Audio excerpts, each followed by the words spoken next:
कोई है ना विचार चल रहा तृप्ति देश का।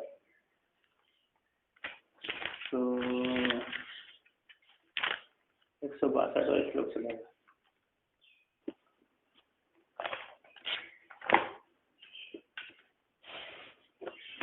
तो यहाँ पर कहते हैं 3 प्रकार के प्रारब्ध कर्म थे, एक स्वेच्छा, एक परीक्षा, एक अनिच्छा। तो स्वेच्छा प्रारब्ध कर्म को बतला दिया और अनिच्छा प्रारब्ध को बतला दिया। अब परीक्षा प्रारब्ध बतला दिया। अनिच्छा प्रारब्ध को व्यक्ति अपने परिवार वालों के घर पास में रहता है, अपने परिवार वालों के पास में, तो मोह से युक्त होकर क्या करता है, उनके खाने पीने की व्यवस्था करता है। जैसे एक व्यक्ति ने विवाह कर लिया, अब विवाह कर लिया तो कर्तव्य बन जाता है व्यवस्था करने का।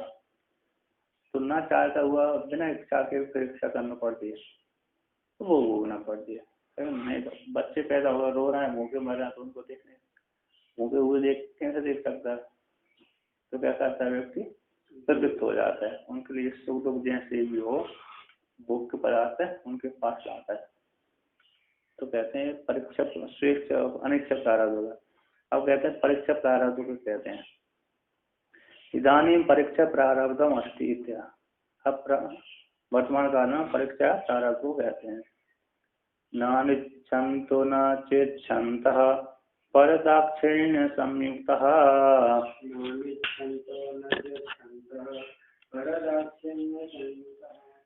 सुख दुख हे भजन्ते तत् परीक्षा पूर्व कर्म ही।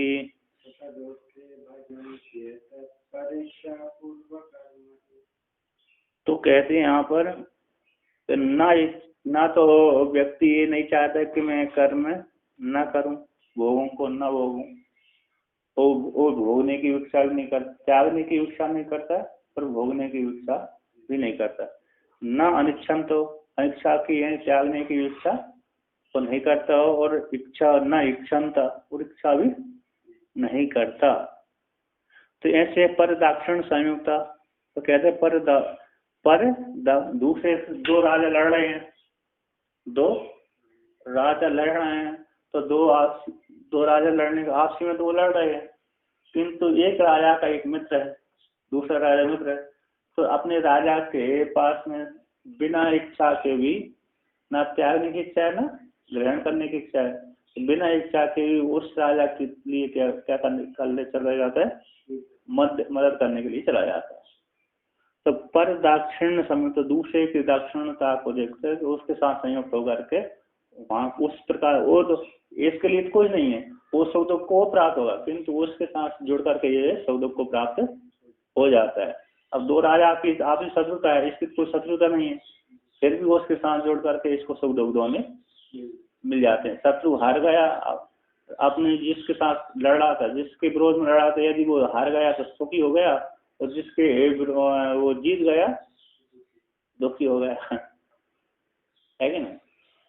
सुखे दुखे भजंती ये हैं, सुख दुख ये दोनों प्राप्त हो जाते हैं। ये तक इसी कहते परीक्षा पूर्व कर्म ही, परीक्षा का पूर्व कर्म परीक्षा है, परीक्षा प्रारब्ध कर्म है, परीक्षा के द्वारा भोगे जाने वाला ये प्रारब्ध कर्म का फल का भोग है, इसको परीक्षा प्रारब्ध कर्म कहते हैं।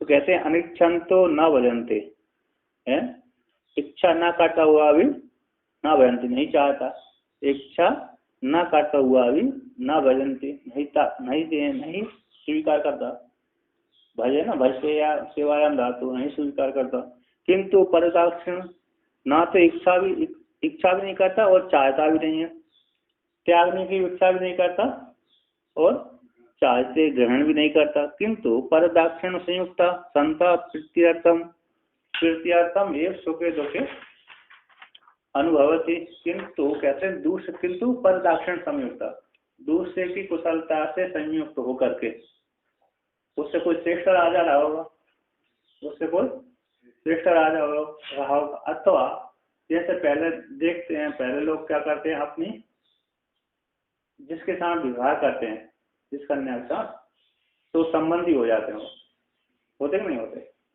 लड़की का विवाह कर दिया थी, बहन का विवाह कर दिया था, पुत्री का विवाह कर दिया था, और दूसरे तो ले लिया उसकी पुत्री को, है उसकी पुत्री को दूसरे की पुत्री ले लिया, तो जो ले लिया तो उनके साथ संबंध हो गया, उनके साथ संबंध होगा, संबंध हो जाने से करके तो वो दूसरे में आपस में लड़ रहे हैं, तो एक दिन को भी जानो पड़ती है। जैसे कौरवों की तरफ से जितने भी उनके संबंधी सारे लड़ने आएगा ना यहाँ, उसी प्रकार पांडवों के जितने संबंधी थे वो पांडवों पक्ष से आए। पांडवों का 11 अक्षौणी और उनका 7 अक्षौणी, कौरवों की 11 अक्षौणी हो गई थी और पांडवों की 7 अक्षौणी हो गई। एक अक्षौणी सेना में तो बहुत 11,000 घोड़े, 11,000 अश्व, 11,000 पैदल रथ होते हैं, कुछ सब मिलाकर के 1 लाख से ऊपर पहुंच जाती है, 1 लाख से ऊपर हो जाती है। तो उनका 11 लाख सैनिक, उनका 7 लाख सैनिक। नहीं, एक 11 अक्षौणी, एक की 7 अक्षौणी। हाँ, तो एक अक्षौणी में 1 लाख सैनिक होते हैं। हाँ, तो उनकी 11 लाख सैनिक और पांडवों के 7 लाख सैनिक, है ना? हाँ, थोड़ी ऊंची लघु में है, उसको बढ़ना है, 1 लाख तो थोड़ी ज्यादा है। कुल मिलाकर के उनसे 2 अक्षौणी सेना बढ़ गई थी, 2 अक्षौणी की उसमें अन्याय पूर्वक चालाकी ले ली दुर्योधन ने, इसलिए उनकी बराबर नहीं हो पाई, बराबर होती तो 18, 20, 22 अक्षौणी थे, 22 लाख। 18 अक्षौणी सेना हुआ, 11 और 7 18, 23 लाख सैनिक। हाँ हो गए। तो युद्ध में बहुत ज्यादा सैनिक तो नहीं थे, अभी तो करोड़ों सैनिक। नहीं अभी तो है, लेकिन पहले के सारे राजे ही मारे गए ना। महाभारत किसी नाम रखा गया इसमें, अन्य उससे बड़े बड़े युद्ध हुए, उससे ज्यादा सैनिक मारे गए। जरासंध तो उससे अरे 26 अक्षौणी सेना लेके आता था, है कि नहीं? और जो कालियावन आया वो तो 2 करोड़ सैनिक लेके आया था। कालियावन सेना लेके आया, करोड़ों के ऊपर पहुंच गई थी, 2 करोड़ है, 1 करोड़ है, करोड़ संख्या लेके आया, सबको मार दिया कृष्ण और बलराम जी ने। लेकिन बलराम जी ने सेना मारी, वो कृष्ण भगवान ने कालियावन को मार दिया। तो फिर वो डर के मर गया है? तो फिर वो कालियावन को बहुत नुकसान हो गया, मर ही गया ना वो तो क्या वो मर ही गया। तो ये उस युद्ध को महाभारत नहीं कहा गया। क्यों नहीं कहा गया? क्योंकि सारे राजे युद्ध नहीं लड़े, किंतु यहाँ पर जो महाभारत कुरुक्षेत्र में जो युद्ध हुआ, पूरे भारतों का, पूरे भारतीयों का युद्ध हुआ था। सारे भारत के जो जिस देश का जो राजा था वो सारे राजा युद्ध करने के लिए आए थे, तो सब राजा मर गए, सारे राजा मारे गए, है कि नहीं? इसलिए महाभारत हो गए। तो भारत लड़ा था, कौन लड़ा था? भरतवंशी लड़े थे, भरतवंशियों का युद्ध हुआ था। किनका? भरतवंशियों का ज्यादा, क्योंकि ये जो है पांडव और कौरव भरतवंशियों में पैदा हुए थे, भरत की संतान है ना, वंशज रहे, तो भरतवंशी से महाभारत कहलाया। भरतवंशियों का युद्ध हुआ, तो उसके साथ जो संबंधी हुए तो पूरे भारत के ही आए थे, पूरे भारत से ही राजा उसमें उन्होंने भाग लिया था। किसी ने धर्म के पक्ष में, किसी ने अधर्म के पक्ष में, इसलिए महाभारत युद्ध हुआ। नहीं तो सेना तो कम मारी, लेकिन सारे राजा मारे, राजा ज्यादा मारे। तो कहते हैं सुग्रीव के, कहते हैं परदाक्षिण है ना, किंतु परदाक्षिण संयुक्त होते हुए उनकी प्रीति के लिए सुग्रीव का अनुभव वो करते हैं, दूसरे के साथ संबंध बना लेते हैं, है कि नहीं? क्या हो जाते हैं? दूसरे के साथ संबंध बना लेते हैं।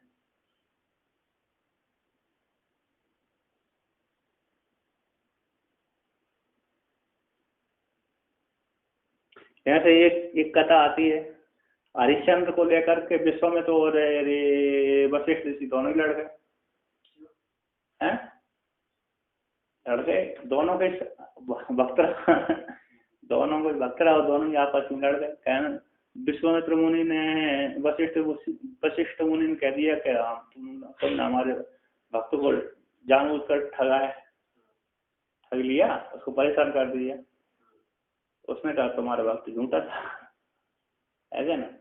हरिश्चंद्र झूठा था, ऐसे हो गई लड़ाई दोनों में जब तक, तो दोनों में आपसी में लड़ाई झगड़ा हो गया और दोनों 10,000 20,000 वर्ष तक पक्षी योनि में रहे,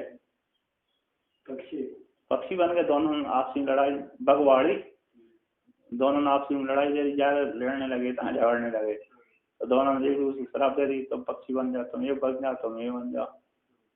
तो कई बार होता वो ही है, पक्षी बन गए, पक्षी बन करके लड़ने लगे दोनों, है क्या नहीं। तो ऐसे दूसरे के साथ संबंध बना करके उनसे सुख दुख का अनुभव कर लेते हैं। पर दाक्षण संयुक्त तो भारतीय ने कौन सा जो कह दिया है? कौन? हरिश्चंद्र मतलब आज वो जो वो मांगने आता था, वो वरुण देवता कि यज्ञ वो दीजिए, बलि दीजिए, और अभी नहीं दूंगा, बाद में दूंगा, बड़ा हो जाए लड़का तब दूंगा। बड़ा हो गया तब भी नहीं दिया, जनेऊ हो जाए तब भी नहीं दिया, उसने संस्कार करा तब भी नहीं हुआ, विद्या दिन हुई तब भी नहीं दिया। फिर इतने ऐसे झूठ हो गए बहुत, है क्या नहीं। टालना भी तो हो गया ना झूठ, तो इसीलिए वो हरिश्चंद्र को भोगना पड़ा। ये तो भोगना पड़ा। दुख तो वो दूसरे कारण था, तो भी उसी कारण से दुख भोगना पड़ा, क्योंकि दिया ही नहीं उसने। आज देने चाहिए थी, नहीं दिया, टाल देता था, उनके ऊपर कलयुग सवार हो गया। अरे कलयुग तो कोई सवाल नहीं, वरना वो मोह रहा ना, मोह छा गया, पुत्र का मोह, पुत्र मोह होता ना। तो आगे कहते हैं अतः एक सुखादि भोग हेतु भूतम परीक्षा पूर्वक प्रारंभ प्रसिद्धम आरती। अतः इसी हेतु से, इस कारण से ये सुखादि का हेतु भूत है ना, सुखादि भोग का हेतु भूत जो परीक्षा प्रारब्ध कर्म को परीक्षा पूर्वक दूसरे की इच्छा पूर्वक जो दूसरे की इच्छा पूर्वक जो प्रारब्ध कर्म है, उस प्रारब्ध कर्म में प्रसिद्ध दूसरे को निमित्त मान करके, ऐसे दूसरे को निमित्त मान कर, कोई दो महात्मा थे, उनका दोनों का ही भगत था, आपसी में जाते थे दोनों, तूने कहा तुम मेरे भगत कैसे बोलते, तूने मेरे भगत कैसे बोलते, तूने मेरे भगत कैसे कह दिया, तूने भगत से मेरे प्रति ऐसा भड़का दिया। वो कह रहे तूने भी ऐसा कहा था मेरे प्रति उसको, है। और भगत तो कुछ नहीं करता, लेकिन दोनों आपसी में क्या करने लगे, लड़ गए, हैं, झगड़ा कर लिया। तो परीक्षा पूर्वक प्रारब्ध कर्म प्रसिद्धम है। अतः इसी दो दर्शन के हेतु है ना, अतः इसी परीक्षा प्रारब्ध पूर्वक प्रसिद्ध होने के कारण दूसरे के दुख को दूसरे के साथ संबंध बना करके दुख की प्राप्ति हो जाने से, अतः एक दो दर्शन सत्य भी, दो दर्शन के प्राप्ति हो जाने पर भी प्रारब्धस्य अपरिहार तत्वात् तस्य इच्छा जनकत्व न निवारितुं शक्नोति भाव। तो दो दर्शन के होने पर, उसमें दोष देख लिए जाने पर भी प्रारब्ध कर्म का परिहार न होने से उस प्रारब्ध कर्म का इच्छा जनकत्व, इच्छा का जनक है इच्छा, उस इच्छा का जनकत्व को न निवारितुं शक्नोति, निवारण करने में समर्थ नहीं है क्या नहीं। प्रारब्ध कर्म ऐसे होते हैं कि उसको क्या करते हैं, भोगनी पड़ती है, अवश्य में भोक्तव्य कर्तव्य कर्म शुभाशुभ, तो व्यक्ति को भोगना ही पड़ता है, जैसे जिसके कर्म है उसी प्रकार के उसको भोगना पड़ता है। इसलिए प्रारब्ध कर्म को नहीं टाल पाता, बहुत टाल भी देता है तो बहुत प्रयत्न करना पड़ता है, फिर भी नहीं टाल पाता।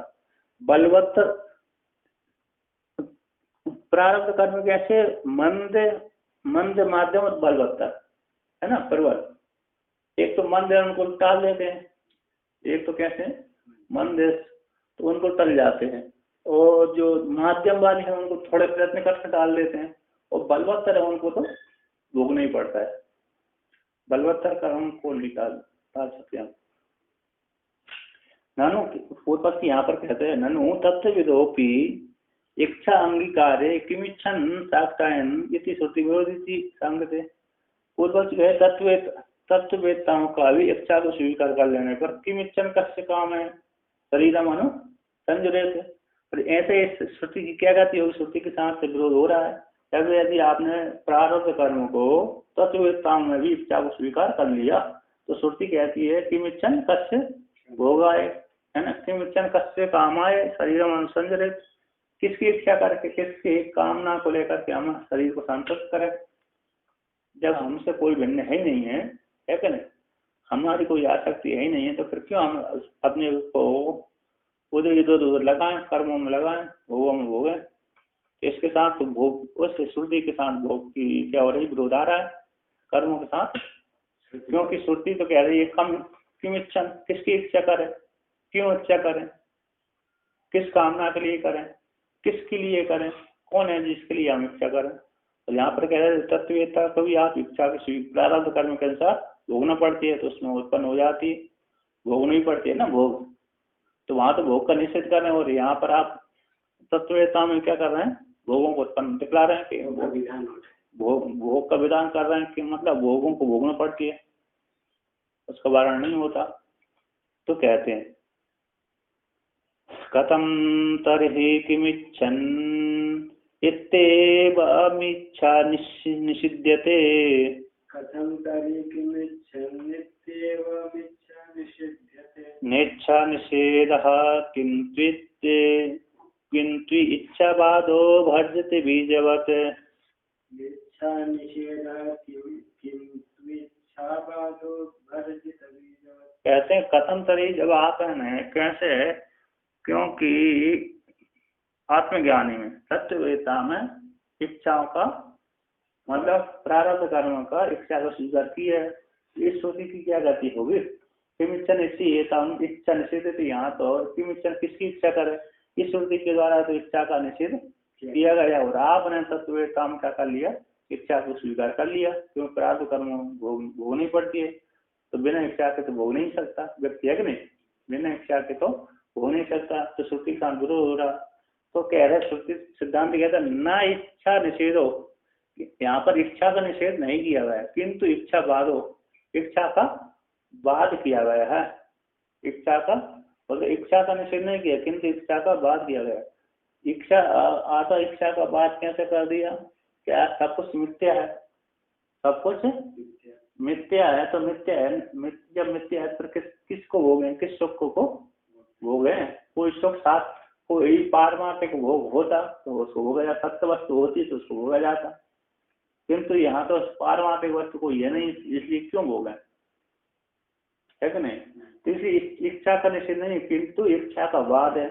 और भजित बीजवत है, भजित बीजवत, तो भजित बीजवत मतलब जैसे भुने हुए बीज हैं, भुने हुए बीज हैं, तो भुने हुए बीज को व्यक्ति खा भी लेता है तो क्या करता है, उससे कोई संस्कार आता है। भुने हुए बीज को व्यक्ति यहाँ भुने हुए बीज को खाता है तो उससे भूख तो मिट जाती है, किंतु भुने हुए बीज को यदि लगाए जमीन में तो वो फल पैदा नहीं करते, अंकुर पैदा नहीं करते। हाँ, भोग तो क्या हो जाता है, हो जाता है। भुने हुए बीज से हमारा पेट भरा जाएगा, हम जो खाते हैं वो भुना हुआ ही बीज खाते हैं।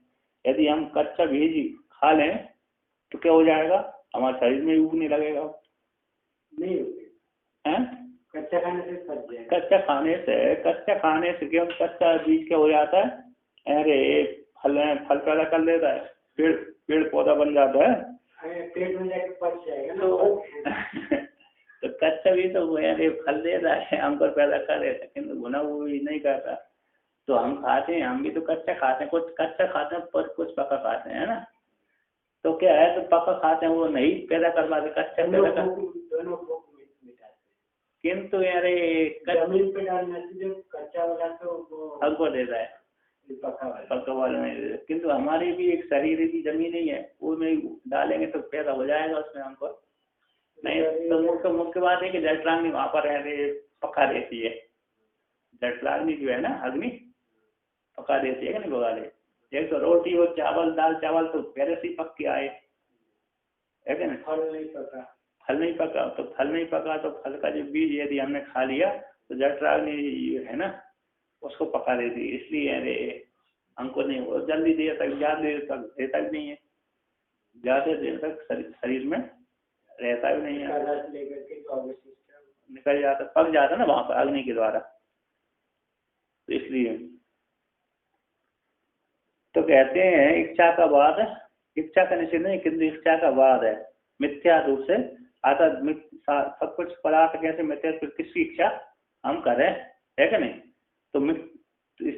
प्रकार से बतलाया है। तो टीकाकार यहाँ पर कहते हैं इच्छा, तो कहते हैं किमिच्छन इति अनेन वाक्यन कथम इच्छा भाव वर्णते थी। किमिच्छन इस वाक्य से, किमिच्छन कस्य काम, तो किमिच्छन में है तो इति अनेन वाक्य से, इस वाक्य के द्वारा कैसे इच्छा के भाव का वर्णन किया गया है। तो ये तो कहते हैं, टीकाकार पूर्व पक्ष पूछता है, सिद्धांत कहता है न अनेन इच्छा भाव अभिधीयते, इस वाक्य के द्वारा, किमिच्छन इसी वाक्य के द्वारा, अनेक वाक्य के द्वारा इच्छा के भाव का विधान नहीं किया गया, किंतु सत्य अपि तस्य समर्थ प्रवृत्ति जनकत्व नास्ति बोधयति श्रुतियाति। बोला किंतु, तो इच्छा है ना, इच्छा विद्यमान, जो इच्छा विद्यमान सत्य इच्छा है ना, विद्यमान वस्तु के तस्य उसी का जो इच्छा की समर्थ प्रवृत्ति जो जनक होती है, इच्छा की जो इच्छा है हमारी, जब तक ज्ञान नहीं हुआ, जब तक ज्ञान नहीं हुआ तो वो इच्छा कैसी है, जनक की हेतु बनती है। जब तक हमारा भ्रांति ज्ञान बैठा हुआ है जगत में, सत्य मानकर बैठा है, और जो इच्छा करेंगे तो क्या है, जगत का ही हेतु बनेंगे और जगत को पुष्ट करेंगे और जन्म की हेतु बनेंगे। किंतु कहते हैं उसी, किंतु वो इच्छा है सत्य इच्छा का भी, तस्व सत्य इच्छा का समर्थ प्रवृत्ति का जो जनकत्व होता है ना, है सत्य मान करके, शाम तो हाँ 2:30 से 4 तक चलती है, क्योंकि ये घटानी पड़ी, घटाना पड़े ना, समस्या नहीं करना पड़े। तो उस समय वो रोटी का होना 4 से 5 रोटी,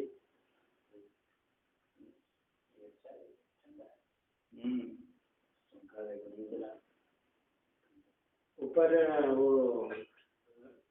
है ना बिल्डिंग, तो इसलिए गर्मी नहीं है, अब इसकी जरूरत नहीं, इसको ले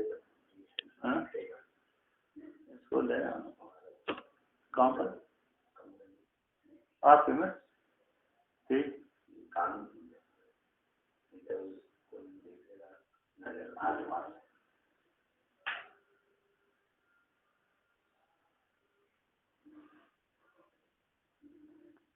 तो कैसे अंग्रेज में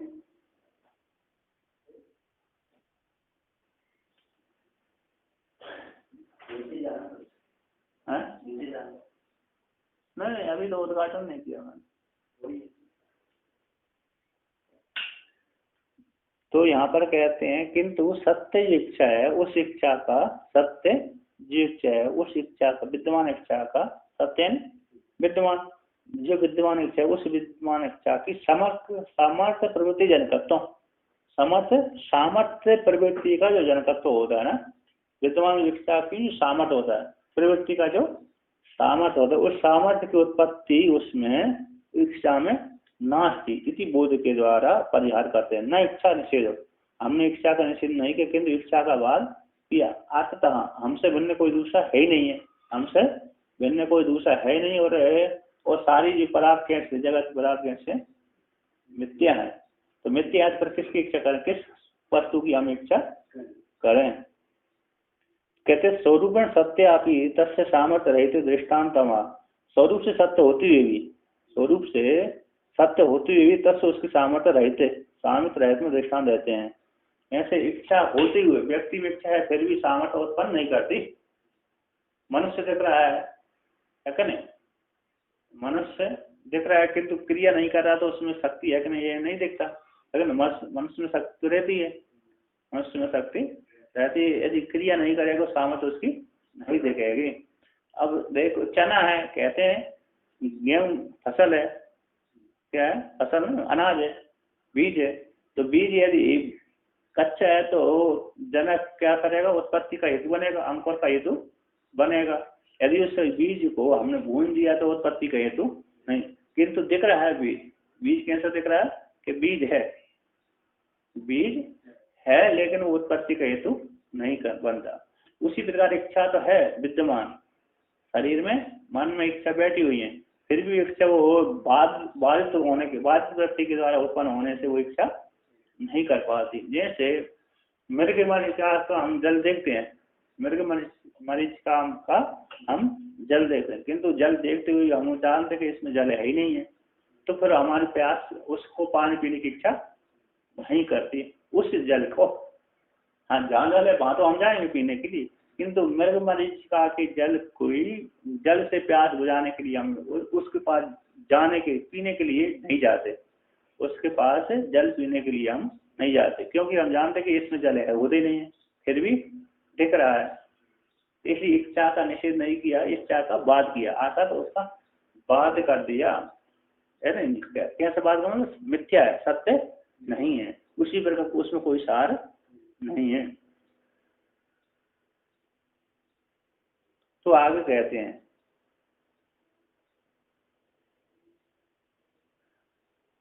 संक्षेपेण उक्तार्थम प्रबंधते, जो कहते हैं संक्षेप से उसी अर्थ को, संक्षेप से बाद का जो आता है ना, परीक्षा प्रारब्ध का और इच्छाओं का निषेध हो विद्यमान रहते हुए उस इच्छाएं जन्म की हेतु प्रारब्ध मतलब है भावी फल के हेतु नहीं बनती, अर्थात बीज की हेतु नहीं बनती, उसी अर्थ को संक्षेप से कहते हैं, संक्षेप से उक्त अर्थ को प्रपंचित विस्तार पूर्वक कहते हैं।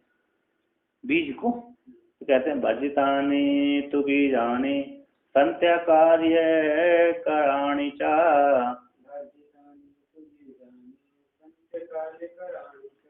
विद्वद इच्छा तचेष्टव्य सत्यबोधान्न कार्यकृते।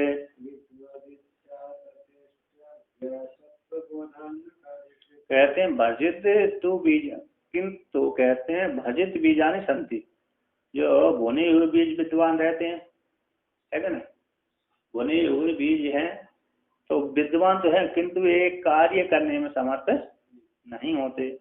जिस प्रकार से भुने हुए बीज कार्य करने में समर्थ नहीं होते, उसी प्रकार विद्वत इच्छा तथा इष्टव्य, विद्वानों की इच्छा उसी प्रकार स्वीकार कर लेना चाहिए। असत्य बोधन न कार्य कर, असत्य का बोध होने से, अर्थात जिस इच्छा कैसी है, जो जगत के पदार्थ कैसे हैं वो असत्य है, उसको सत्य नहीं है। असत्य ज्ञान हो जाने से न कार्यकृत, यानी कार्य करने में समर्थ वो नहीं होते, यानी प्रवृत्ति का हेतु नहीं होते और भविष्य की उत्पत्ति का हेतु नहीं होती। उनकी इच्छाएं जो होती हैं वो बाधित रूप से उत्पन्न होती हैं, बाधितानुवृत्ति से दिखती है। व्यसन आदि का हेतु, कार्य कर्म मतलब व्यसन आदि का हेतु वो नहीं होती। अतः राग के, उनकी विद्वानों की जो इच्छाएं होती हैं वो राग की हेतु नहीं होती, किंतु अज्ञानी की जो इच्छा होती है वो राग की हेतु होती हैं, क्योंकि उसने जगत को सत्य माना है और इच्छाओं को भी सत्य माना है ना। तो इसलिए उस उनके लिए तो राग होता है और अज्ञान ज्ञानी के लिए कोई राग उसमें नहीं होता। तो कहते हैं यथा भजितानि बीजानि स्वयं रूपेण स्वरूपेण विद्यमानानि अपि न अंकुरादि कार्य कराणि भवन्ति। ऐसा जिस प्रकार से भुने हुए बीज हैं स्वयं है स्वरूप से विद्यमान होते हुए भी अंकुर आदि कार्य करण वाले नहीं होते। अंकुर आदि कार्य की उत्पत्ति, अंकुर आदि जो कार्य है उनको उत्पन्न करने में समर्थ हो नहीं होते। ऐसा जिस प्रकार से तथा उसी प्रकार से कहते हैं विद्वद इच्छा स्वयं विद्यमानापि ईष्यमाण पदार्थस्य असत्य ज्ञान है न बाधितत्वात् न व्यसनादि कार्य क्षमता। उसी प्रकार से कहते हैं विद्वानों की इच्छा भी उसी प्रकार भुने हुए बीज के समान है। तो इच्छा विद्वान होते हुए भी ईष्यमाण जो पदार्थ है, जो प्राप्त करने के योग पदार्थ, उन पदार्थों का असत्य ज्ञान हो जाने से, असत्य अर्थात पदार्थ को सत्य नहीं है ऐसा ज्ञान हो जाने से, बाधित हो जाने से, कैसे हो जाते, बाद हो गया उनका निषेध, बाद कर दिया, अर्थात उन्हें कोई सार नहीं देखा। तो मिथ्यात्व ज्ञान से बोधित हो जाने से, है ना, मिथ्यात्व ज्ञान से बोधित हो जाने से, बाधित हो जाने से, ना उनका बाद हो जाने से, उनमें कोई सार न देखे जाने से, न व्यसनाधिकारी क्षमा, और उनकी जो इच्छाएं हैं, ज्ञानियों की जो इच्छा है व्यसन आदि के कार्य अर्थ राग के हेतु नहीं बनती। राग व्यसन आदि कार्य में समर्थ नहीं होती, राग के हेतु नहीं बनती। जैसे अरे बादाम है, बादाम को क्या करते हैं वर्तमान काल में दो प्रकार की बादाम आती हैं, एक तो तेल निकली हुई, एक बिना तेल निकली हुई। अब अब अपन ने अपने को तो मालूम नहीं इसमें तेल निकाल गया, किंतु जो कंपनी वाले क्या कर देते हैं उसमें तेल निकाल लेते। और बादाम का कुछ भी नहीं बिगड़ता, बिगड़ता है? नहीं बिगड़ता। तो बादाम ज्यों की त्यों रहेगी, लेकिन उसका तेल निकाल लेते हैं। तो इसी उसी प्रकार निकालने में उसमें रस कम हो जाता है। रस कम हो जाता है। तेल निकल गया तो रस कम हो गया उसका, ऊपर छिलका बचा बस। तो खाने से कुछ भी अच्छा नहीं लगता। खाने से अच्छा तो लगेगा, मतलब अपने को उसमें पुष्टि जो ज्यादा सामर्थ्य मिलना चाहिए, सामर्थ्य नहीं मिलती। जो शक्ति आनी चाहिए ना, एनर्जी, वो एनर्जी कम हो जाती है। तो लेकिन दिख रही हो बादाम पूरी साफ दिख रही है कि नहीं, फिर भी उसका रस निकाल लेते हैं, उसका तेल निकाल लेते हैं, तो लेकिन दिखती हुई भी उसमें कोई ज्यादा सार नहीं रहता। उसी प्रकार ज्ञानी में इच्छा होती हुई और राग की हेतु नहीं बनती। व्यसनादि राग के हेतु व्यसनादि कार्यों करने में समर्थ नहीं होती। तो आगे कहते हैं यहाँ पर, जैसे अज्ञानी व्यक्तित्व के इसकी इच्छा है तो जो पुण्य भी करता है और पाप भी करता है। अज्ञानी व्यक्ति क्या करता है, और देख रहा कि मैं इस इच्छा उत्पन्न हो गई गाड़ी के लिए, गाड़ी खरीदूंगा तो जमीन खरीदूंगा तो पुण्य करूंगा। तो वो पुण्य करेगा तो पुण्य के लिए कर्म करेगा। तो कर्म किस लिए कर रहा है, सुख भोगने के लिए कर रहा है, तो राग पूर्वक कर रहा है, राग पूर्वक। किंतु ज्ञानी कर्म करेगा, स्वर्ग वाले अग्निहोत्र आदि कर्म करेगा, तो अग्निहोत्र आदि कर्म करेगा तो उसमें उसको राग ही नहीं, उसको फल चाहिए नहीं। यदि कर भी देता तो क्या आता, उसको फल उसको नहीं चाहिए, लेकिन लोगों को देखने के लिए कर देता है, लोगों को दिखाने के लिए तो कर लेता है, किंतु उसके लिए उस नित्य कर्म अग्निहोत्र आदि कर्म से उसको कोई प्रयोजन नहीं, और फल का भी इच्छा उसको नहीं, क्योंकि उसकी सारी इच्छा सारी निवृत्त हो गई। तो आगे कहते हैं, ननु तदि विदुषा इच्छा एवं न अंगीकर्तव्य फल अभावात् इति आशंका। फल अभावो असिद्धो भोग लक्षण फल सद्भावात् इति सविष्टान्तम। पूर्व से कह रहे ननु तदित विद्वानों की इच्छा ही, विद्वानों में विदुष है ना, विद्वान की इच्छा ही नंग कर्तव्य, विद्वानों में है ना, तत्वेता में इच्छा ही स्वीकार नहीं करना चाहिए, क्योंकि फल न होने से, फल अभावात् कोई इच्छा का फल ही नहीं है। राग द्वेष आदि का फल जो होता है ना, तो जैसे व्यक्ति राग पूर्वक कर्म करता है, उसी प्रकार राग पूर्वक कर्म नहीं करते, तो फल का अभाव होने से इच्छा तो फल का फल देने वाली है, या तो सुख देगी या तो दुख देगी, या तो राग पैदा करेगी, है कि नहीं।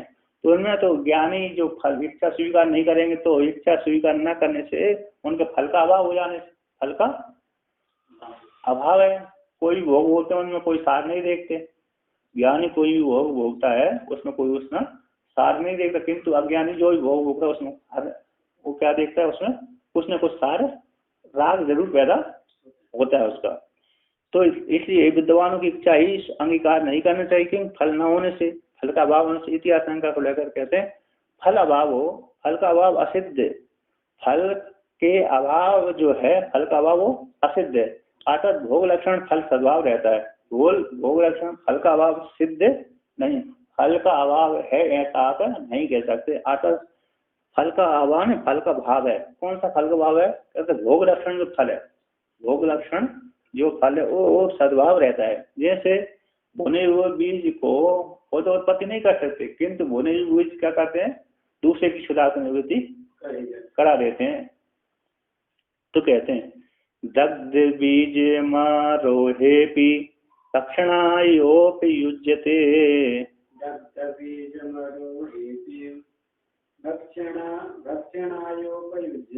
विद्वदिच्छाप्यल्पभोगं कुर्यान्न व्यसनं बहु।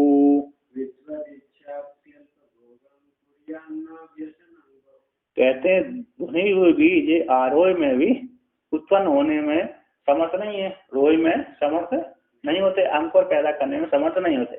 जैसे दग्ध भुने हुए बीज उत्पत्ति करने में, अंकुर पैदा करने में समर्थ नहीं होते, किंतु भक्षण के लिए उनका उपयोग किया जाता है। उसी प्रकार विद्वानों की इच्छा भी अल्प भोग को करती है, न व्यसनम बहु, बहुत से व्यसनों को उत्पन्न करने वाली नहीं होती।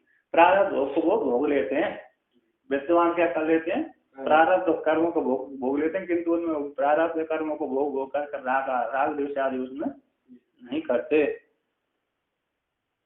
अल्प भोग ही कुर्यात करते ना वैष्णव बहु। ज्ञानी तो बहुत व्यसन कर लेता, अज्ञानी क्या कर लेता है, बहुत व्यसन करता है, मतलब राग उसमें हो जाता है, जो भोग हो गएगा उसमें राग द्वेष हो जाएगी।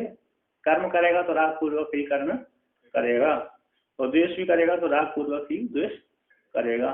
किंतु विद्वान तो ऐसा कुछ भी नहीं करता, ना राग होता है ना उसको द्वेष होता है।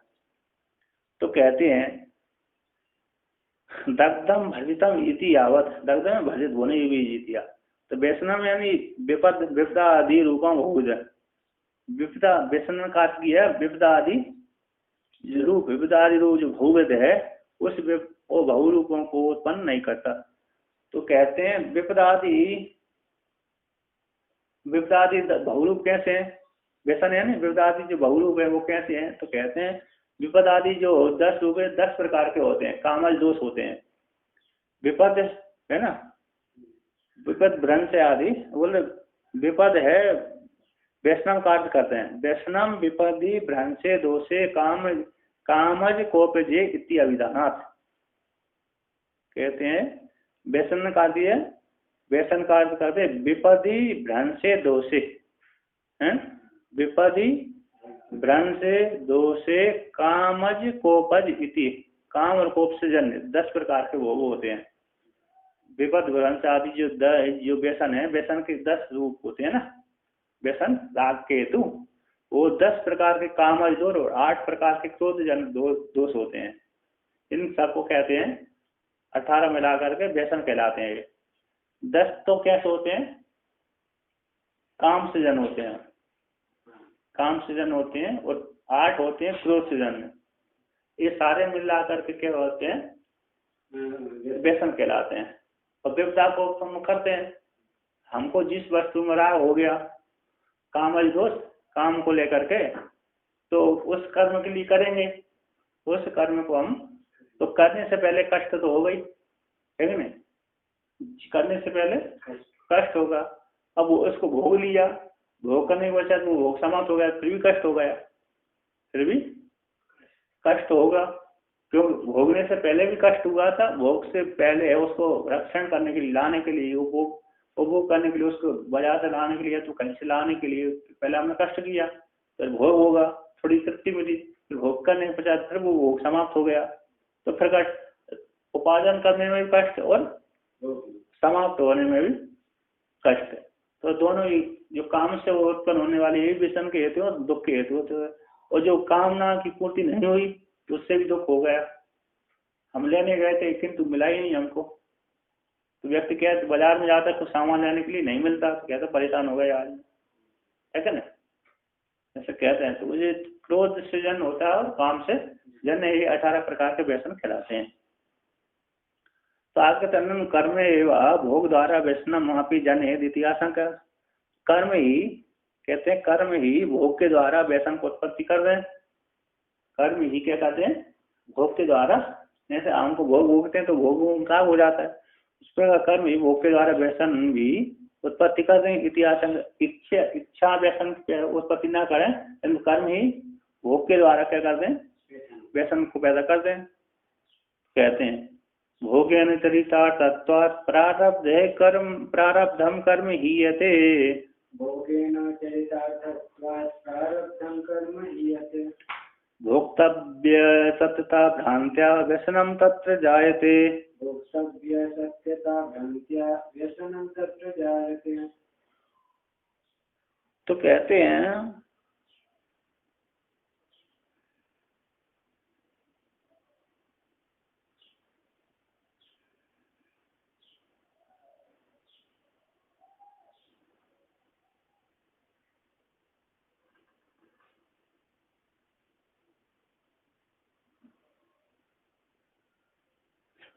तो यहाँ भोगन चरितार्थ, भोग कैसे है, कर्म है, उनको भोग के द्वारा वो चरितार्थ हो जाने से प्रारब्ध कर्म ही दे, कर्मों को हम क्या करेंगे, भोग प्रारब्ध कर्मों को भोग लेने से, भोग के द्वारा वो चरितार्थ हो जाने से प्रारब्ध कर्म के हो जाते हैं, नष्ट हो जाते हैं। हमने प्रारब्ध कर्मों को भोग लिया, प्रारब्ध कर्मों को भोग के द्वारा फिर उनकी चरितार्थता सिद्ध हो जाती है। आधा तो फिर वो राग के हेतु नहीं होते, तो कहते इच्छा की प्रवृत्ति नहीं होते, व्यसन के भी हेतु नहीं होते। तो ऐसे भोग के द्वारा चरितार्थ हो जाने से प्रारब्ध कर्म कैसे हो जाते हैं, नष्ट हो जाते हैं। जैसे कोई हमने भोग लिया, किसी का हाथ पैर टूट गया, भोगित है, बुखार आ गया, अथवा रसगुल्ला आदि भोग लिए, है कि नहीं, खा लिए, तो रसगुल्ला आदि तो राग के हेतु होते हैं, और राग के तो हेतु होते हैं। और हाथ पैर टूट जाना कैसे होता है, दुख का हेतु होता है कि नहीं। तो वो तो भोग है, विपदा के हेतु है, विपत्ति या विपत्ता है कहीं, तो वो तो भोग के द्वारा इनकी चरितार्थ हो जाती है। अब कहते हैं अब प्रारब्ध कर्म हमने भोग लिया, अब हमको अब कष्ट नहीं प्राप्त होगा, है कि नहीं, अब आगे भोगने की हमें जरूरत नहीं है। तो भोग के द्वारा चरितार्थ होने, भोग के द्वारा कर्मों की चरितार्थ हो जाने से प्रारब्ध कर्म क्या हो जाते हैं, नष्ट हो जाते हैं।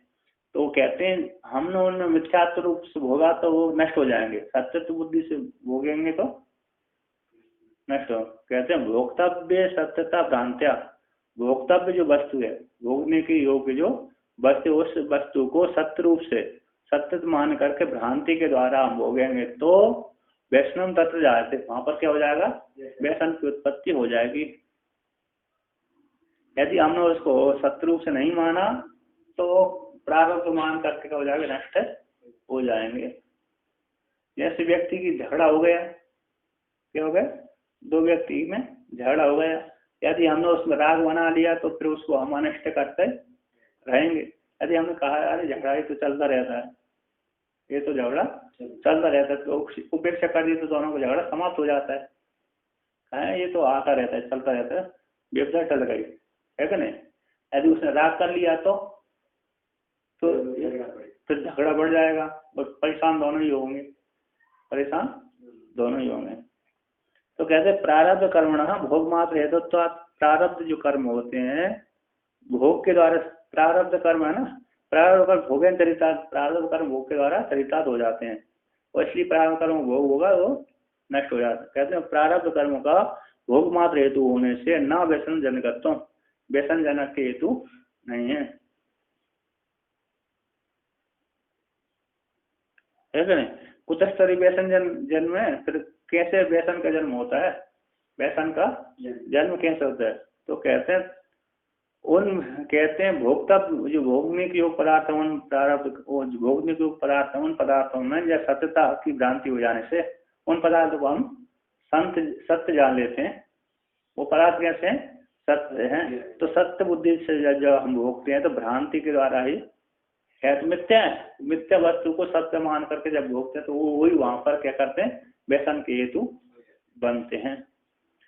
तत्व विषय में सत्य मान करके जो भोग हो गया था उसी में क्या हो जाते हैं, व्यसन का हेतु बनते हैं। अज्ञान पूर्वक जो भोग हो जाते हैं कोई व्यसन के हेतु होते हैं। फिर तो ज्ञान पूर्वक जो भोगे जाते हैं, है ना, ज्ञान पूर्वक जो भोगेंगे उनके साथ निसार जान करके भोगेंगे तो सत्य के हेतु, व्यसन के हेतु नहीं बनेंगे। तो कहते हैं व्यसन के हेतु भ्रम को दिखलाते हैं। अब व्यसन के हेतु जो भ्रम है उस भ्रम को दिखलाते हैं।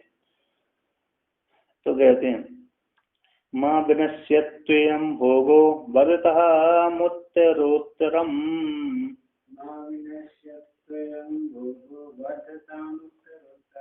मां विघ्नः प्रतिवदन्तु धन्योऽस्मि अस्मादिति भ्रमः।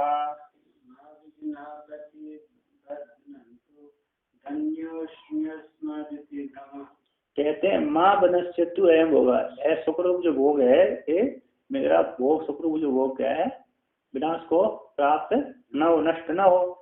बढ़ताम उत्तरोत्तरम, और जो सुख है जो भोग, सुखरूप जो भोग है वो कैसा, उत्तरोत्तर वृद्धि को प्राप्त हो। और माँ विघ्न प्रतिबंधन, और जो मेरे विघ्न है ना, नष्ट हो जाए, प्रतिबंधक कैसे हो जाए, जो मेरे विघ्न कैसे हो जाए, नष्ट हो जाए। धन्य अस्मि अस्मात् इति गुरु, और इसी से मैं चरितार्थ हो जाऊंगा, फिर मेरे को ज्ञान करने की जरूरत नहीं है। मेरे मेरे के प्रतिबंधक तो सारे नष्ट हो जाए और मेरे जो सुख है जो सुख रूप भोग है वो हमेशा नष्ट ना हो, विनाश को ना हो और उत्तरोत्तर क्या होगा, वृद्धि को प्राप्त हो जाए और प्रतिबंधक सारे नष्ट हो जाएं। इसी से मैं क्या हो जाऊंगा, शरीरार्थ हो जाऊंगा। अस्मात् सुख, इसी सुख से मैं कैसे हूँ, शरीरार्थ हो। यही भ्रम है, यही क्या हो जाएगा, भ्रम है। तो कहते हैं अयम भोगो म विनश्यतु, ये जो भोग है विनाश को प्राप्त न हो, ऐसा यह भोग है, सुख रूप जो भोग है, दुख रूप भोग तो नष्ट हो जाए, है ना, और सुख रूप भोग है विनाश को प्राप्त न हो, ऐसा जो सुख रूप भोग उत्तरोत्तर बढ़ता, उत्तरोत्तर क्या हुआ, वृद्धि को प्राप्त हो जाए। विघ्नश्च एनम प्रतिबंधन तो ये सुख में जो दुख के विघ्न पड़ रहा है ना, नष्ट हो जाए। विघ्नश्च एनम, सुख में जो विघ्न पड़ रहे हैं ना मुझको, वो नष्ट, प्रतिबंधक नष्ट हो जाए। बोलते अच्छ सुख के प्रतिबंधम मां कुर्वन्तु, ये सुख के प्रतिबंधक कोई न बने। दुख, सुख के जो प्रतिबंधक होते हैं ना, दुख आदि कष्ट होते हैं, वो कैसे प्रतिबंधक उसके कोई न बने। जैसे हम अच्छा भोग भोग रहे हैं, उसी काल में क्या जाएगा, बुखार आ जाए, बुखार आ गया कि नहीं आया, तो बुखार आ गया, बुखार आते ही क्या हो जाएगा, सुख का हेतु जो सुख को प्रतिबंधक हो गए, वो बुखार क्या हो गया, प्रतिबंधक हो गया।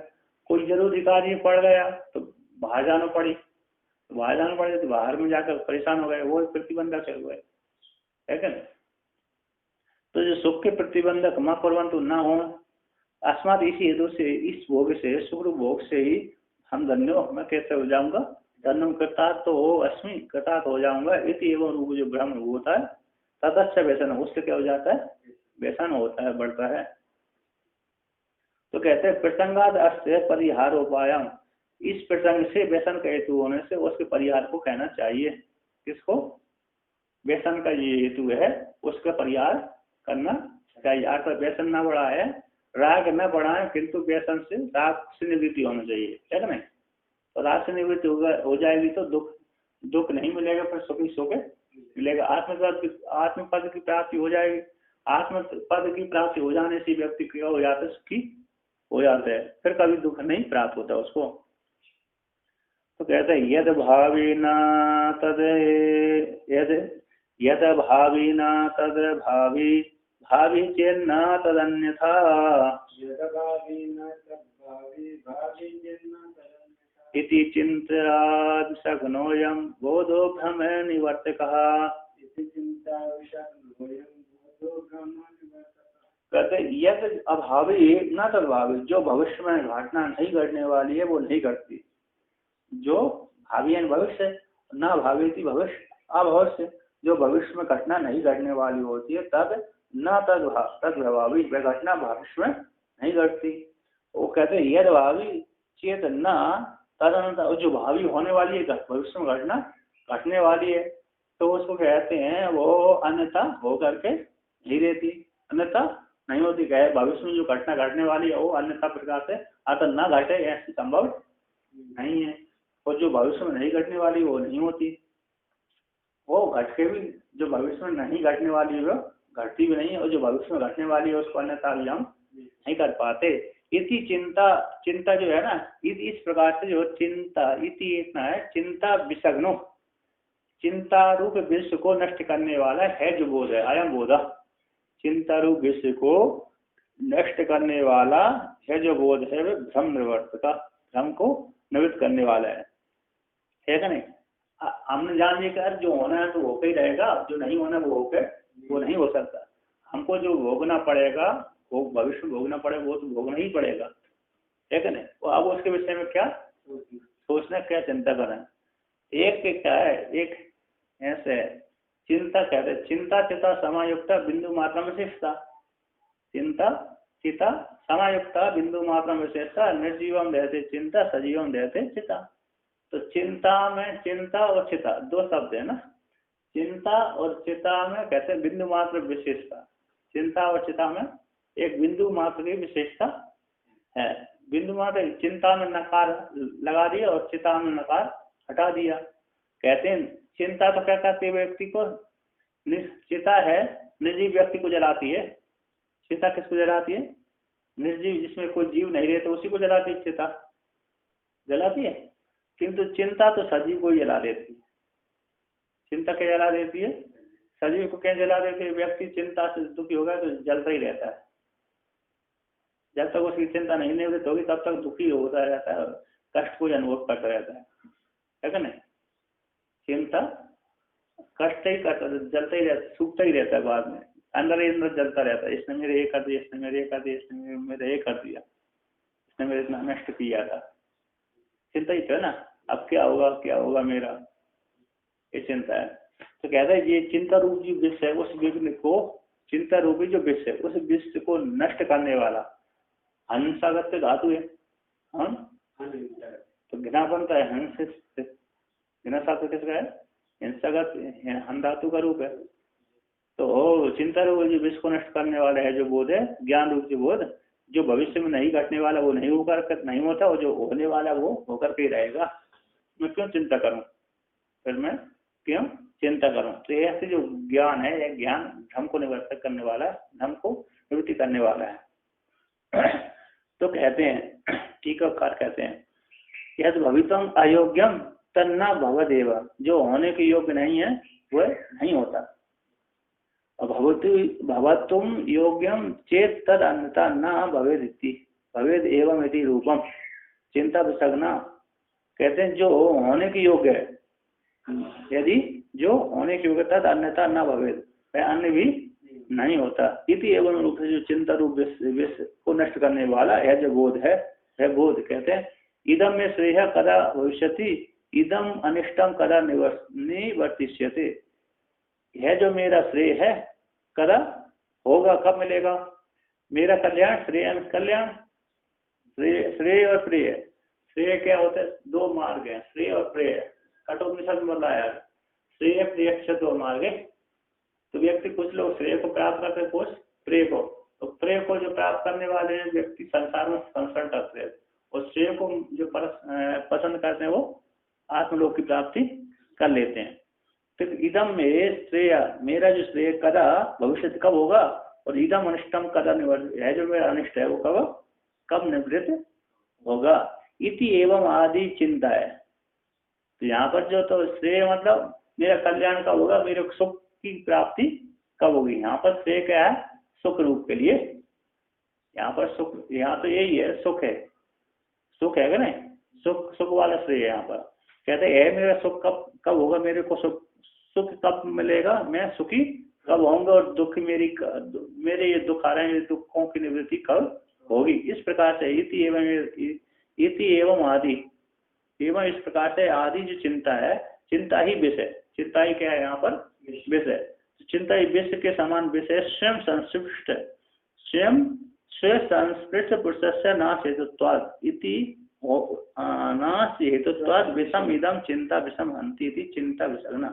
कहते स्व संस्पृष्ट पुरुष से, ये चिंता जिससे पुरुष के साथ संबंध बना लिया, इस चिंता ने जिससे पुरुष के साथ संबंध बना लिया, तो अपने संस्पृष्ट, स्वयं के संस्पृष्ट पुरुष का नाश का हेतु होती है। यह चिंता जिसके मन में बैठी हुई है, ऐसे बैठी जिसके मन में बैठी, उसी पुरुष के नाश का ये हेतु बनती है।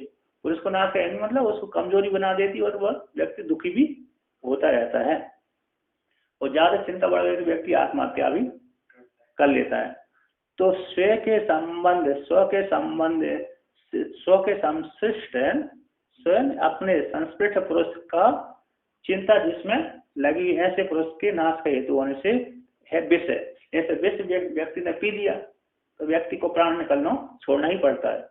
इस पुरुष ने विष को पान कर लिया तो व्यक्ति क्या कर लेता, वो उसके वहां से प्राण निकलना ही पड़ता है। तो ये नाश का हेतु होने से विषम विष है। इदम है चिंता रूप विष को नष्ट हन कर देता है। तो ऐसा जो विष कौन करता है? ज्ञान कर देता है, जो करता है।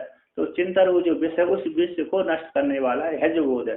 एवं भूतो जो बोध है, एवं भूतो जो एवं इस प्रकार से जो बोध है, स्वयं भ्रम वर्त का कौन सा बोध है? कि जो भविष्य में घटना घटेगी वो तो होकर के ही रहेगी, और जो नहीं घटने वाली वो नहीं होती, नहीं घटेगी, है नहीं? ऐसा जो बोध है। अब मैं चिंता क्यों करूं? चिंता मैं क्यों करूं? तो इस प्रकार से जो है वो भ्रम का निवृत्ति करने वाला है, पूर्वोक्त भ्रम का निवर्तक है। जैसे किसी व्यक्ति ने वेदांत श्रवण किया, उसका एक पुत्र मर गया, एक ही अकेला पुत्र था, एक ही अकेला पुत्र था, मर गया। आज वर्तमान काल में एक ही पुत्र पैदा करते हैं नहीं कर, वर्तमान काल में पहले तो खूब करते थे, एक मर जाए तो कोई बात नहीं, दूसरा तो है, किंतु अभी तो क्या करते हैं, एक पुत्र पैदा करते हैं, एक पुत्र पैदा, एक ही एक्सीडेंट में मर गया तो काम ही खत्म हो गया उसका, है कि नहीं? वंश बढ़ाने वाला कोई नहीं है।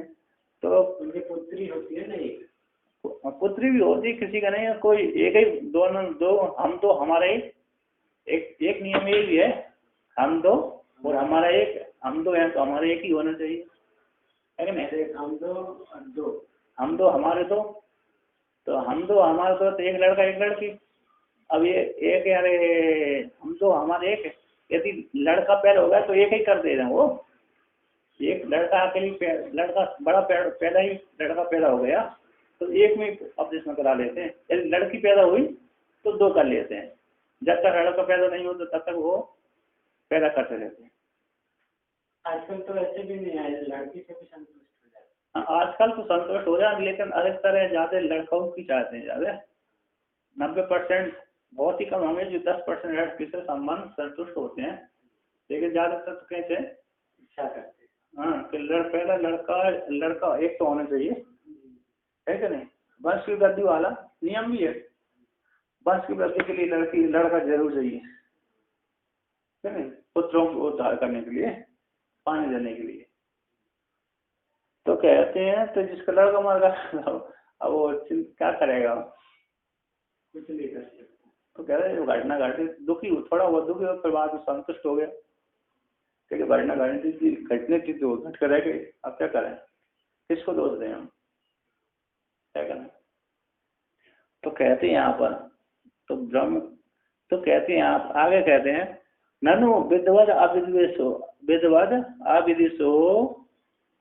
अविदुषोर वाह्यो रपि भोगित्व अवशेषे एकस्य व्यसनम अपरस्य तु तन्न इति एतत् कुतः इति आशंका। पूर्व के यहाँ पर पूछा विद्वानों को और अविद्वानों का, ज्ञानी और अज्ञानियों का, दोनों का भोगत्व तो कैसा हो जाता है, समान है, भोग की प्राप्ति हो रही समान हो जाने पर भी एक का तो व्यसन होता है, एक तो राग का हेतु है, एक व्यक्ति भोग करता है तो राग का हेतु बनता है और दूसरा तो राग का हेतु नहीं बनता। जैसे श्रुति कहती है दो स्वपर्णा संयोजा सकाया समान वृक्षम परिशस्य जाते तयोरन्ना प्रबलम स्वादवर्ती अन्य अविचाशी। एक वृक्ष के ऊपर, एक डाल के ऊपर दो पक्षी बैठे हैं, सुंदर पंख वाले हैं, किंतु एक पक्षी अपने सुंदर सुंदर फल को खाता है, अपने किए हुए कर्मों के अनुसार सुंदर सुंदर फल को खाता है, और एक पक्षी ऐसा है वो सब दृष्टा बनकर देखता रहता है। तो जो दृष्टा बनकर देखता है तो वो राग का हेतु नहीं बनता, उसमें व्यसन नहीं होता, किंतु जो राग पूर्वक सुंदर फले अपने कर्म फलों को खाता है उसमें राग का हेतु बन जाता है। तो यहाँ पर उसी प्रकार एक का व्यसन और दूसरे का व्यसन नहीं है। आप ऐसे कैसे कह सकते हैं? कहते हैं विपरीत ज्ञान सत्व असत्वाभ्याम सिद्धि। वो विपरीत ज्ञान के सत्य मान करके और असत्य मान करके, विपरीत ज्ञान और सत्य असत्य मान करके उनमें सिद्धि बन जाती है। अज्ञानी क्या मानता है उसमें, ये सारे कैसे हैं सत्य है, अज्ञानी सारे भोग पदार्थों के मानता है, सत्य मानकर भोगता है और अज्ञानी सारे पदार्थों को असत्य मान करके भोगता है कि नहीं। प्रारब्ध कर्म को भोगनी पड़ती है, तो प्रारब्ध कर्म को जब भोगता तो एक तो सत्य मान करके भी, एक सत्य मान करके भोगता है और एक असत्य मान कर, जो असत्य मान कर भोगता है उसमें राग का हेतु नहीं बनता, वो सत्य मान कर भोगता है वो राग का हेतु बनता है। तो कहते हैं समय भी भोगे व्यसनम भ्रांतो गच्छिन्न बुद्धवान,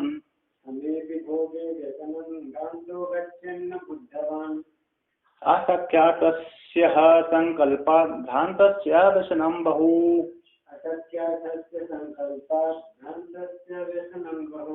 कहते हैं समय भोगे, ज्ञानी और अज्ञानी, ज्ञानी में और अज्ञानी के दोनों को प्रारब्ध कर्मों के समान हो जाने पर भोगों की समानता की प्राप्ति, दोनों ज्ञानी और अज्ञानी दोनों समरूप समानता रूप से भोगों के भोग लिए जाने पर, भोग की प्राप्ति हो जाने पर, तो कहते हैं एक व्यक्ति भोगने से, एक व्यक्ति ज्ञान अज्ञानी व्यक्ति उन प्रारब्ध कर्मों के फल को भोगने से, भ्रांति पूर्वक भोगने से, मिथ्या पदार्थ को सत्य रूप से भोगने से उसको व्यसन की प्राप्ति होती है। अज्ञानी को मिथ्या पदार्थों को सत्य मानकर भोगने से उसको व्यसन रूप भ्रांति की प्राप्ति होती है ना। किंतु जो ज्ञानी है और मिथ्या पदार्थों को, क्या सत्य जगत के पदार्थों को मिथ्या मान करके भोगता है, जानते इसी हो उनको भोगता तो है, किंतु उसको व्यसन की उसमें प्राप्ति नहीं होती। एक तो जगत के पदार्थों को सत्य मान करके भोगता है, एक जगत के पदार्थों को मिथ्या मान करके भोगता है। इसलिए जो जगत को सत्य मान करके भोगता है उसको व्यसन की प्राप्ति होती है, और जिसको जगत को मिथ्या मान करके भोगता है वो व्यसन की प्राप्ति उसको नहीं होती। तो कहते हैं न बुद्धवान, किंतु बुद्धवान भ्रांति से युक्त होकर के भोगों को नहीं भोगता। इसलिए अशक्य अर्थस्य संकल्पात भ्रांत से व्यसनम बहु, जो समर्थ नहीं है, अशक्य अर्थ ना, अशक्य नहीं, शक्य समर्थ, अशक्य अशक्य, समर्थ नहीं है ऐसे अर्थ का, असमर्थ वाले अशक्य अर्थ पदार्थों का, असमर्थ वाले पदार्थों का संकल्प से भ्रांति से भोगने से, सत्य मानकर भोगने से तो बहुत व्यसन की प्राप्ति होती है उसकी। किसकी? थोड़े से पदार्थों को बहुत व्यसन हो जाता है अज्ञानी का, किंतु ज्ञानी को व्यसन नहीं होता।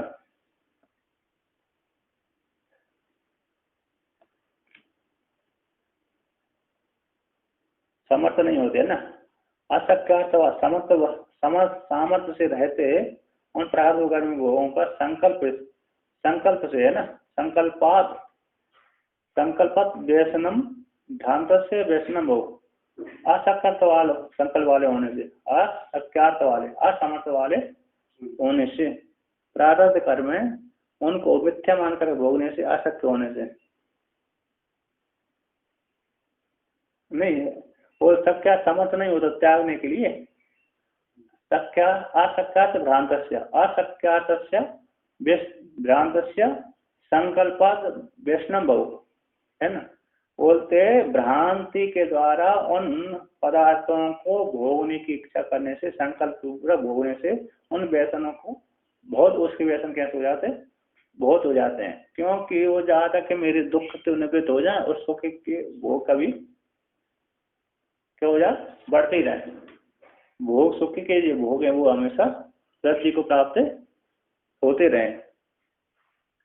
तो कहते हैं यहाँ पर टीकाकार कहते हैं बुद्धवान ज्ञानवान ज्ञानी है ना, बोलते बुद्धवान ज्ञानवान ज्ञानी इत्यादि भ्रांति कथम वैष्णव, भ्रांति से कथम वैष्णव होती है, बोलते असक्त्या, वो ये नष्ट न हो, ये असक्यार्थ वाले मतलब समर्थ न हो, असमर्थ असक्यार्थ समर्थ सक्य समर्थ असत्य में असमर्थ, सकली सत्व है, समर्थ और असमर्थ वाले जो भ्रांति वाले कर्मों का संकल्प से बहु व्यसन करता है। नीचे के टीकाकार कहते हैं सक्यार्थ के ऊपर किया है, माँ विनश्यतु एवं भोगो, मेरे जो भोग है नष्ट न हो, वर्धता उत्तरोत्तर, ये कैसे हो जाते हैं, उत्तरोत्तर वृद्धि को प्राप्त हुआ इत्यादि अनुपद उदीरिता संभावित वचन, असंभावित वचन का है कि नहीं। असमर्थ वाले भोग भ्रांति पुरुष के द्वारा भोग हुए पदार्थों का संकल्प से बहुत व्यसन होते हैं, उनको त्याग करने की इच्छा नहीं, उनको सुख वाले भोगों को त्याग करने की इच्छा वस्तु नहीं। ऐसे असमर्थ वाले पुरुष के पदार्थों का, भ्रांति से भोगे हुए पदार्थों का के संकल्प से बहुत से व्यसन को प्राप्त वो कर लेता है, किंतु ज्ञानी उसमें क्या कर लेता है, ज्ञानी उनके संकल्प ही नहीं करता। ज्ञानी क्या करता है, संकल्प ही नहीं करता, और भ्रांति उसको उन भोगों में भ्रांति भी नहीं होती। ये तो जगत के भोगों में भ्रांति से युक्त होकर के भोगों को भोगता है।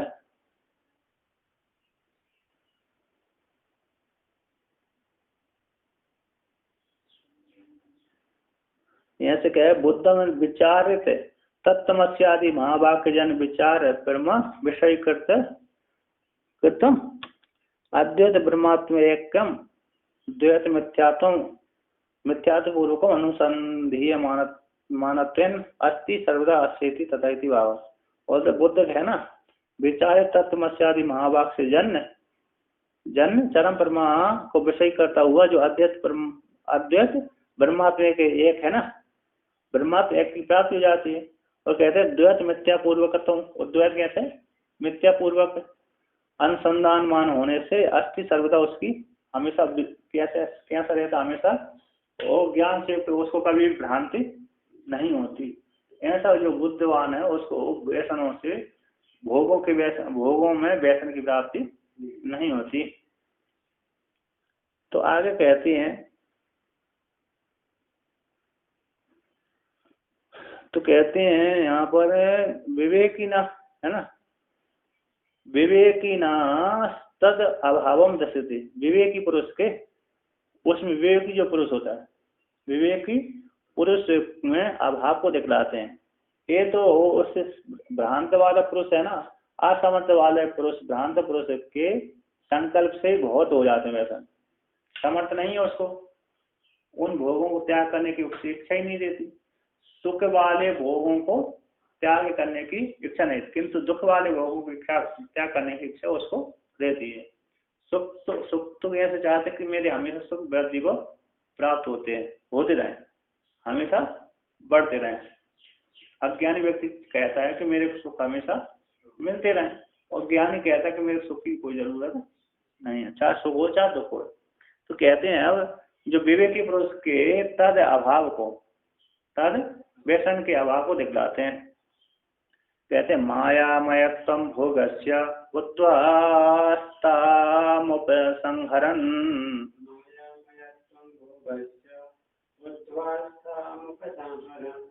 भुञ्जानोऽपि न संकल्पं कुरुते व्यसनं कुतः।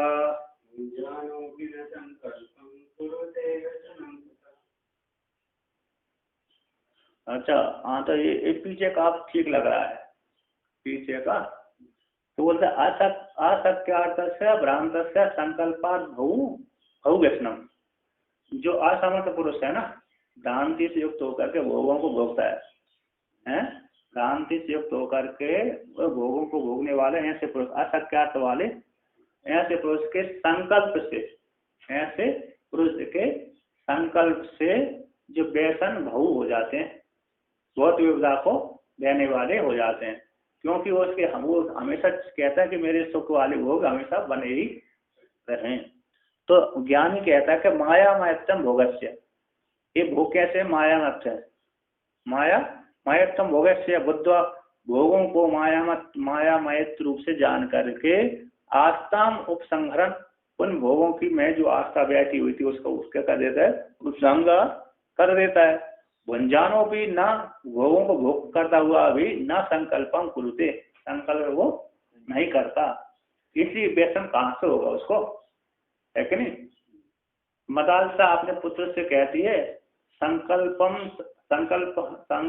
सर्वात्मना है साचेत्यम न शक्यते, सदविषय का कहते संकल्प विकरण, संकल्प सर्वात्मना है साचेत्यम न शक्यते। और संकल्प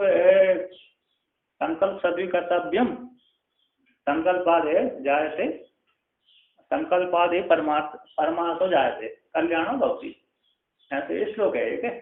बोले संकल्प तो हमेशा त्याग देना चाहिए। यदि संकल्प त्याग नहीं करते तो अच्छे संकल्प करना, अच्छे विचारों का संकल्प करना और सत्पुरुषों के साथ संग करना, जिससे तुम्हारे संकल्प ही न उठे, और यदि उठे तो उनके साथ संकल्प करने से क्या हो जाएगा, संबंध बनाने से क्या हो जाएगा, तुम्हारा कल्याण हो जाएगा।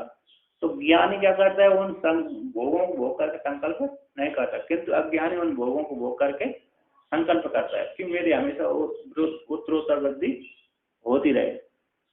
भोगों को हमेशा मेरे भोग कभी भी नष्ट ना हो, सुख वाले भोग कभी भी नष्ट ना हो। यदि सुख वाले भोग नष्ट नहीं होंगे दुख भी आएगा, है कि नहीं। सुख जो व्यक्ति कहता है कि मेरा हमेशा सुख बने रहे, दुख कभी ना आए, तो सुख की प्राप्ति करने के लिए दुख तो अपने आप आ ही जाएगा।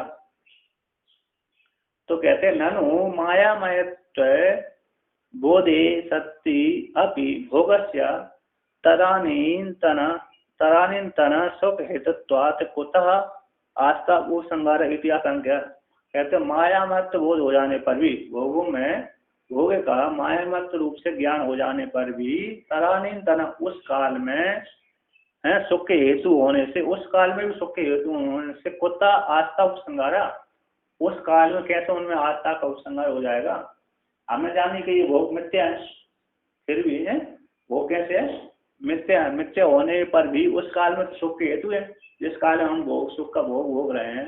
जैसे जिस वर्तमान काल में हम रसगुल्ला खा रहे हैं, तो रसगुल्ला खाने से हमको सुख तो प्राप्त हो रहा है, वो उसी काल में हम कैसे जाने कि ये मिथ्या है, आस्था है कि नहीं। उसकी आस्था सत्यात्म बुद्धि का आस्था को उपसंगार हम कैसे करें। तो सुख का हेतु होने से कुतः आस्था में उपसंगारा, कैसे आस्था को उपसंगार करें। जिस काल में हम रसगुल्ला खा रहे हैं उसी काल में उसमें आस्था का निवृत्ति कैसे करें, उपसंगार कैसे करें, आसक्ति कैसे मिटाएं। इसी आशंका को लेकर कहते हैं बहुविध दोष दर्शनाद इति भावा। तो बहुत प्रकार के दोषों को दर्शन देखने से, बहुत प्रकार के बहुविध बहुत प्रकार के दोषों के ज्ञान से, उसमें क्या जानना चाहिए, उससे दोष ढूंढने से आस्था को उपसंगार हो जाएगा।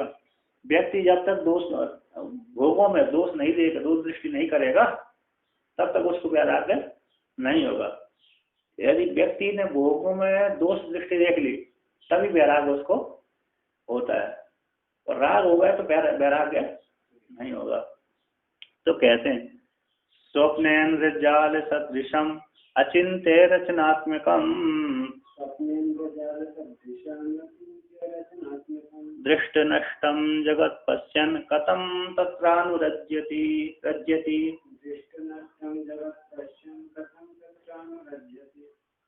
तो कहते हैं स्वप्न इंद्रजाल सदृशम भोगम, ये भोग कैसे स्वप्न इंद्रजाल के सदृश हैं। जैसे हम जो भोग भोग रहे हैं वो कैसे स्वप्न में भोग व्यक्ति भोगता है, तो वो कैसे क्षण भर के लिए रहते हैं, दूसरे क्षण कैसे होता है उसी काल में, स्वप्न काल में दूसरे भोग समाप्त हो जाते हैं।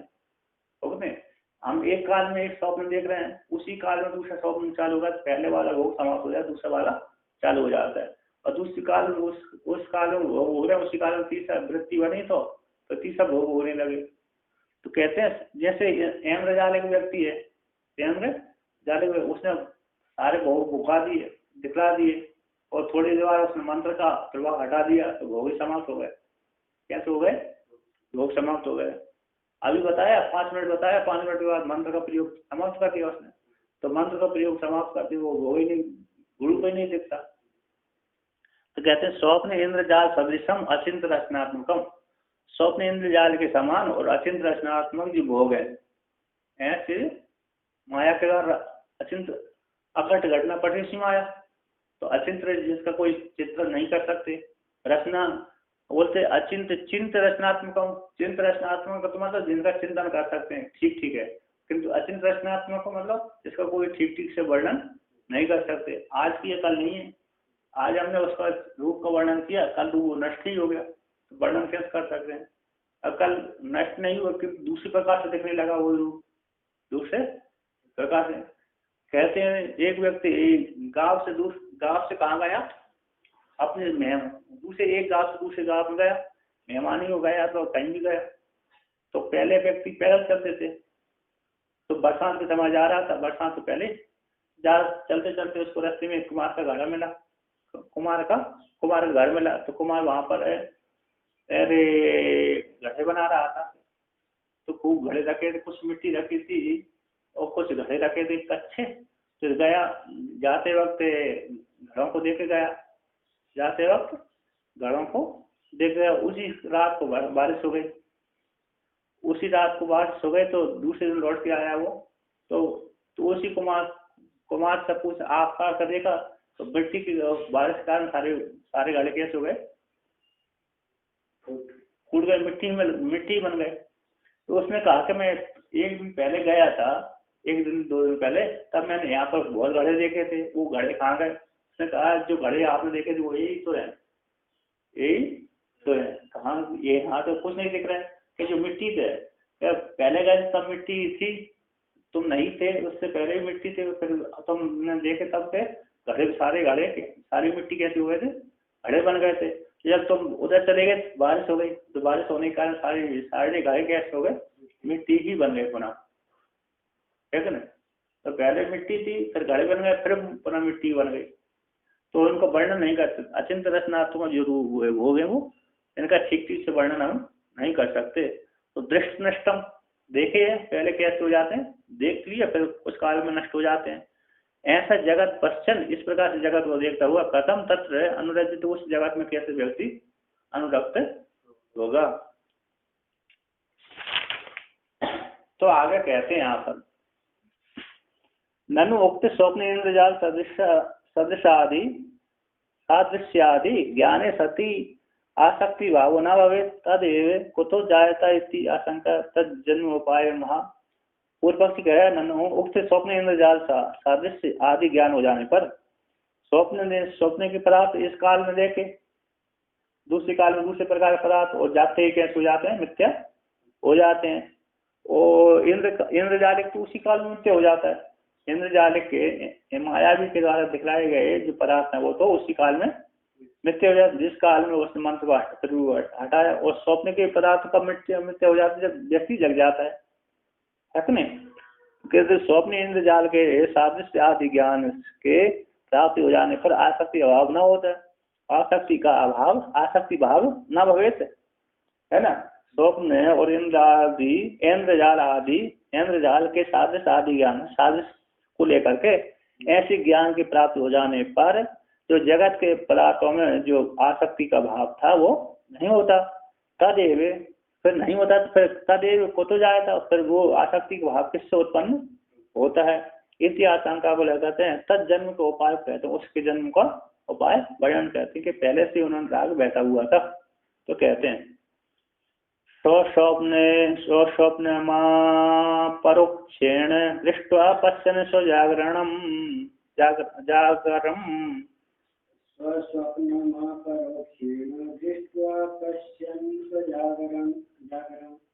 चिंतेद अप्रमत्तः सन् नुभाव नुदीनम मुहु।